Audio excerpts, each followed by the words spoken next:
हरिओम। पहला अध्याय का 15वां और 16वां श्लोक देखेंगे। पांचजन्यम ऋषिकेशो देवदत्तं धनंजय पौंड्रम दद्मो महाशंखं भीमकर्मावृकोदरः अनंत विजयं राजा कुंतीपुत्रो युधिष्ठिरः नकुलः सदेवश्च सुघोषमणिपुष्पकौ। अर्थात श्री कृष्ण महाराज ने पांचजन्य नामक, अर्जुन ने देवदत्त नामक और भयानक कर्म वाले भीमसेन ने पौंड्र नामक महाशंख बजाया। कुंतीपुत्र राजा युधिष्ठिर ने अनंत विजय नामक और नकुल तथा सहदेव ने सुघोष और मणिपुष्पक नामक शंख बजाए। यहाँ ऋषिकेश का अर्थ होता है जो इंद्रियों का स्वामी हो, और दूसरा अर्थ होता है जो हर्ष में, जो सुख में, ऐश्वर्य में हो, उन्हें ऋषिकेश कहते हैं। तो यहाँ भगवान को ऋषिकेश कहते हैं क्योंकि भगवान इंद्रियों के अधीश्वर भी हैं और हर्ष, सुख और परम ऐश्वर्य संपन्न भी हैं। इन श्लोक में सभी महारथियों के शंख फूंकने की बात कही गई है। भगवान ने पांचजन्य नामक शंख फूंका और अर्जुन जो बहुत से राजाओं को जीतकर अपार धन लाए थे राजस्व यज्ञ के लिए, इसीलिए उनका नाम धनंजय पड़ा। उन्होंने देवदत्त नामक शंख फूंका। कहा जाता है इस शंख का शब्द इतना भयानक होता था कि शत्रुओं की सेना उसे सुनकर भय से दहल उठते थे। भीम का नाम भीमकर्मा और वृकोदर कहा गया क्योंकि ये बड़े बलवान थे तथा उनका भोजन बहुत अधिक होता था, जिसे पचाने की इनमें शक्ति उनमें थी, इसीलिए उन्हें वृकोदर कहा जाता था। इन्होंने महाशंख नाम का शंख फूंका। यहाँ आध्यात्मिक दृष्टिकोण क्या कहता है यह बताने का प्रयास कर रही हूँ। अभी तक आपको समझ में आ चुका होगा कि काया ही क्लेश का कारण है, मन ही क्लेश का कारण है, वाणी ही क्लेश का कारण है। ये जानने के बाद कहीं कोई एडजस्टमेंट करने की ज़रूरत नहीं है। एडजस्टमेंट करना छोड़कर लौट आइए अपने स्वरूप में। एडजस्टमेंट में सुख नहीं है। आप जीवन भर एडजस्टमेंट करते रहिए, फिर भी संसार में सुख नहीं मिलेगा, क्योंकि सुख बाहर है ही नहीं, तो मिलेगा कैसे? सुख भीतर है। तो मन, वचन, काया से मुंह मोड़ने पर पहली चीज आपको अपनी चित्त दिखलाई पड़ेगी। जैसे जैसे हमारी बुद्धि शुद्ध होती जाएगी, मान लो पहले हमारी बुद्धि कुबुद्धि थी, कुबुद्धि से सद्बुद्धि में आई, सद्बुद्धि से स्थूल बुद्धि में प्रवेश किए और अंत में स्थूल बुद्धि से सूक्ष्म बुद्धि, सूक्ष्म बुद्धि के फलस्वरूप प्रज्ञा उत्पन्न होती है। तो जैसे जैसे बुद्धि शुद्ध होती जाएगी वैसे वैसे हमारा चित्त भी शुद्ध होते जाएगा। चित्त शुद्ध होते ही ध्यान की घटना घटित होने लगेगी। ध्यान यानी अप्रभावित मनस्थिति, ध्यान यानी अविचलित चेतना, जहाँ मन न रह जाए, जहाँ मन में कोई द्वंद्व न रहो, जहाँ मन में कोई कलह न हो। अगर एक क्षण को भी ऐसी समरसता को कोई पा जाए तो मनुष्यता को उपलब्ध हो जाता है। उसी क्षण परमात्मा की झलक मिल जाती है उनको। होता क्या है, साधक जब ध्यानस्थ होता है तब उसे अलग अलग प्रकार की ध्वनियाँ सुनाई पड़ने लगती है।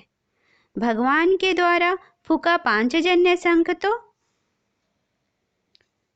भीतर सतत गूंज ही रहा है, किंतु इन महारथियों के शंखों की ध्वनियाँ भी हमारे एकाग्रचित मन के अंदर सुनाई पड़ती हैं। इसके फलस्वरूप शाश्वत शांति, आनंद और ब्रह्मानंद की अनुभूति होती है। जैसे इन 5 पांडवों में से सबसे नीचे के चक्र यानी मूलाधार पर सहदेव का शंख, मणिपुष्पक अर्थात जरा हमारा ध्यान एकाग्र होता है तो हमें भंवरे की ध्वनि, झिंगुर की ध्वनि सुनाई पड़ने लगेगी। आप एकदम एकाग्र होकर शांत एकांत में सुनने का प्रयास करेंगे।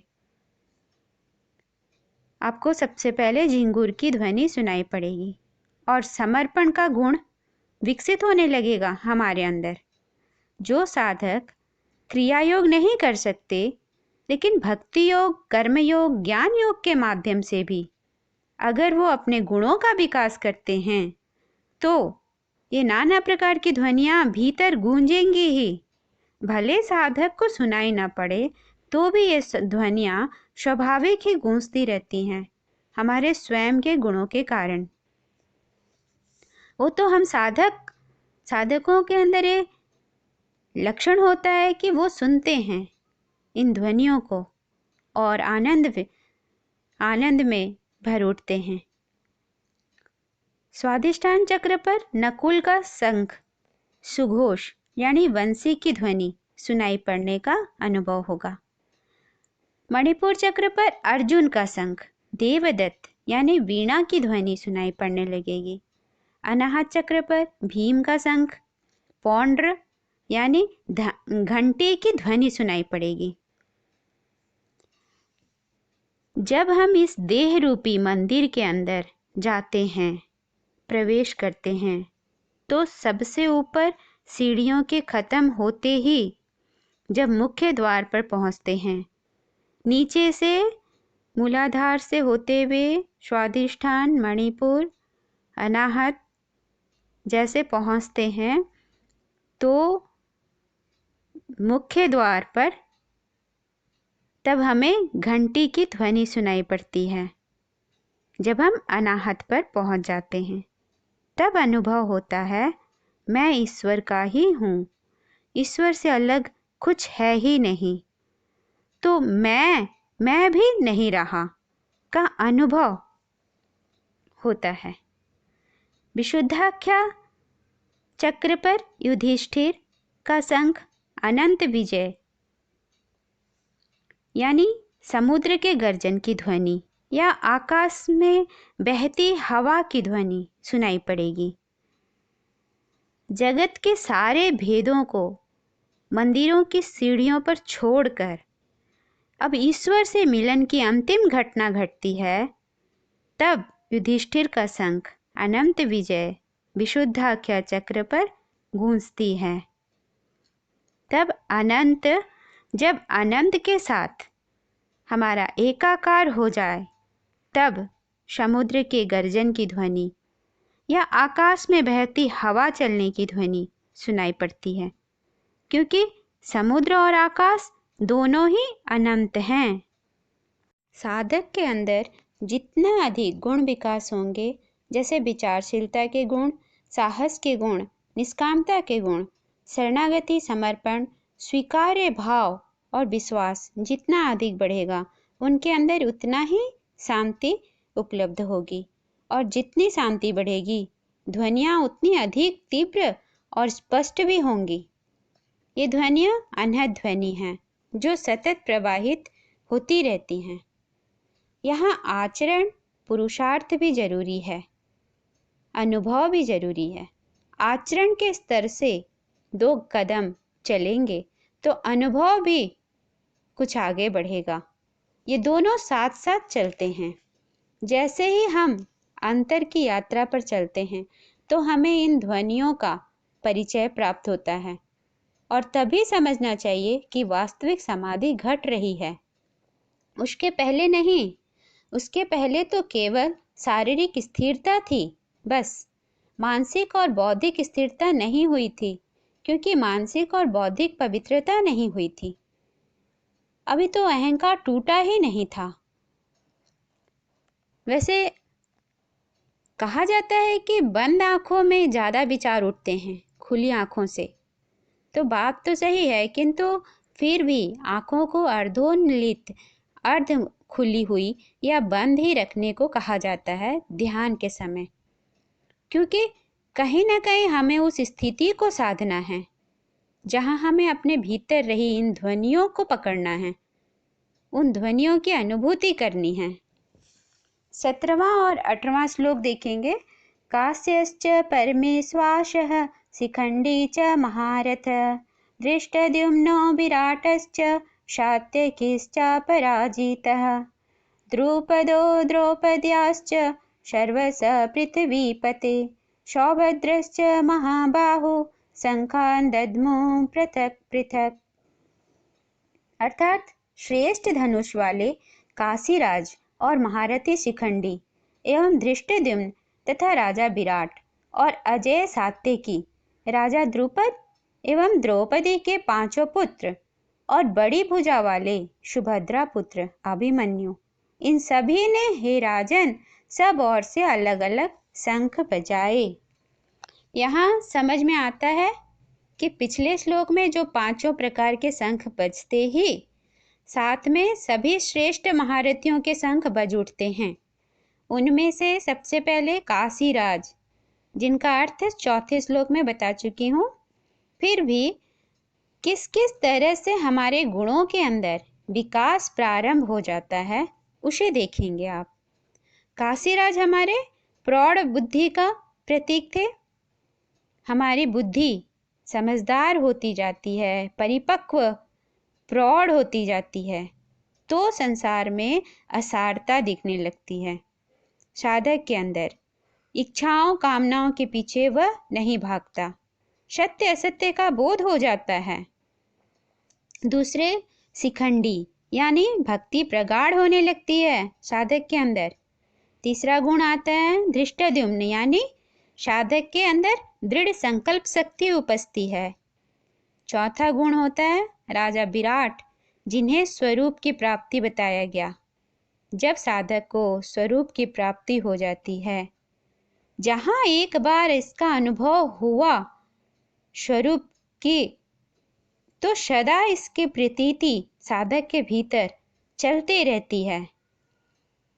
वो कभी फिर इस रास्ते से डिगता नहीं, इस मार्ग से हटता नहीं।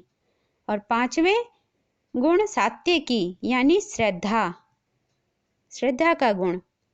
जब तक इन 5 पांडवों की ध्वनियां नहीं अनुभूति होती है, तब तक श्रद्धा डामाडोल रहती थी।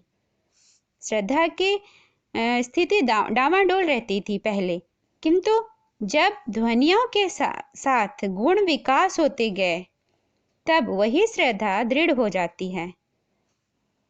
जब ध्वनियां स्पष्ट होने लगती हैं, यानी हमारी साधना में गति बढ़ती है, तब 6वां गुण राजा द्रुपद यानी तीव्रता पूर्वक कदम बढ़ाने वाले।